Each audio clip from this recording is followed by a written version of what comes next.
What's going on, everybody? I put together the ultimate active threat response kit. I want to break down how I have this thing set up, how I would stage it, and how I would utilize it in the field. Let's get into the video.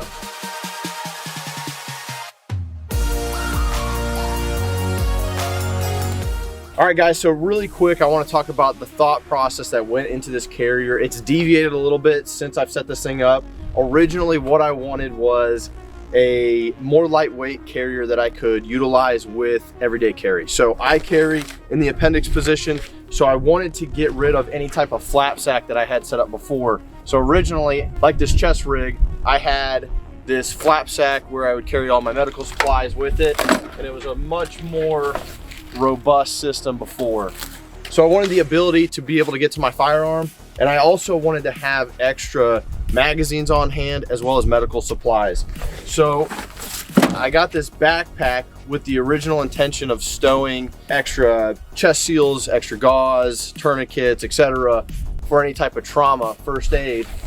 That way, if I was responding to an active threat, I could, put this on, don it in the truck, have it ready to go. I could grab my rifle if I have time, but at the end of the day, I still have my everyday carry pistol that I could have with me in the event I need to run into a school, a church, wherever this event is occurring. All right, guys, so the first thing I want to do is I want to show you guys how I stage this in my truck, and we want to run a quick drill, donning it while driving, and then hitting the range, probably about a 25-yard sprint, and then quick build drill for you guys. All right, let's do it. So guys, I don't have everything super organized back here. I pretty much stow it in the floorboard.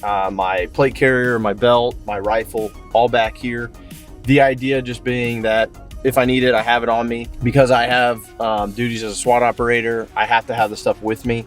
So for me, the thought process of having an active threat response kit, something a little bit quicker to put on, is super important because time matters. So again, if I'm being responsible with my everyday carry and I have it on me on a regular basis, I at least have my pistol, firearm with me, pistol capabilities. And then if I have time with the rifle, I'll have that set up. So I just stage it in the back here, and it's pretty much as simple as that. I can reach back and grab it if necessary, put it on while driving, which we'll demonstrate here in a second. All right, guys, so I want to do a quick drill for you guys. I'm going to throw this thing on while driving and then try to hit the range and do 25-yard sprint as if it's an active threat, responding to something like that. It's important to understand when you're staging it to have the right side. If you have quick detach options on your plate carrier, have the right side or whatever your dominant side is already clipped into place with the non-dominant side unclipped. So you can don it a lot more easily. And then if needed, you can, obviously clip it into place, but if not, and you don't have the time, space and opportunity to do that, you can simply leave it undone and it won't hinder your ability to shoulder a rifle or, run your pistol. All right. So obviously seatbelt comes off. There's a disturbance, a lot of different scenarios where this would be applicable, not just for law enforcement.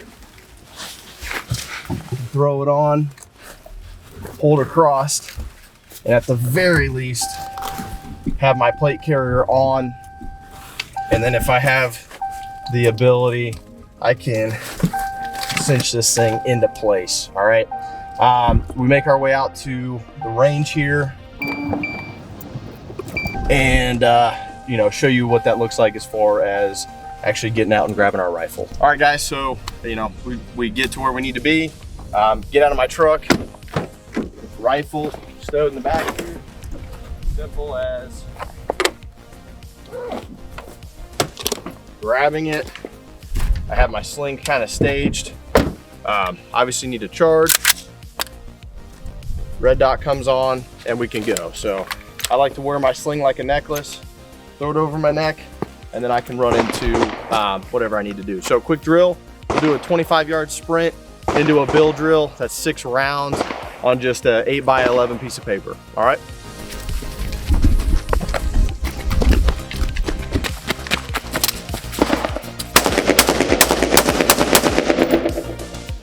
All right, guys, just a real simple drill just to demonstrate the practicality of grabbing it from your truck, kind of the sequence of events when responding to an active threat. So let's get back over to the truck. Let's break down the exact components of how I set mine up. It might give you guys some ideas on how to set your own carrier up.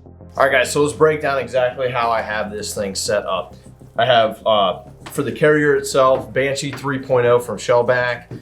High quality, pretty high end plate carrier. There's a lot of different options out there. This is the one I really like. Quick adjust shoulder straps, quick detach cummerbund. They even have their own customized 3A body armor, soft armor that you can insert into this carrier, which I like a lot. High quality MOLLE on the front, admin pouch on the front that I use as an IFAK, individual first aid kit, as well as other features like a extended drag straps for more leverage. All right, so on the front here I have the HRT Maximus placard. Cannot recommend this thing enough. One of the biggest sellers on our website at forcefrontier.com. It has pouches for your ARs, your pistols, 2 admin pouches on the front. I put various stuff for work in here, but there's a lot of room to kind of put whatever you want. I have handcuffs, handcuff key, window brake, Leatherman, things like that, but you can put pretty much anything in there. Admin flashlight, I typically have that in there, and so on and so forth. So you can put a lot of different things in these pouches, which I really like, and I can access it all in the front. If you're more concerned about being able to be proned out, this might not be preferred because it does stick out a little bit, but it is a good option for you. Clips into place, Velcros on front. I kind of cinch it down with a little bit of extra bungee, and then it's good to go. I have a knife on the side here that I can quickly deploy. This is from ShivWorks. Cannot recommend their knives enough. More in the combatives field, but this Disciple from ShivWorks is an incredibly nice knife. It has a sheath I can just throw right on the side there. I can deploy it without my radio getting in the way, but I can deploy it really easily. And then it's actually a reverse blade to where you use strong back muscles to actually do more damage than for you to do any type of fancy Kali knife attacks or anything like that. Now moving to the back, like I said before, my original purpose for a backpack style attachment on the back here was to load up with medical supplies. But because I've started using this on SWAT, I have been using it for my gas mask. That way I can relieve any room on my legs for like a drop pouch for my gas mask.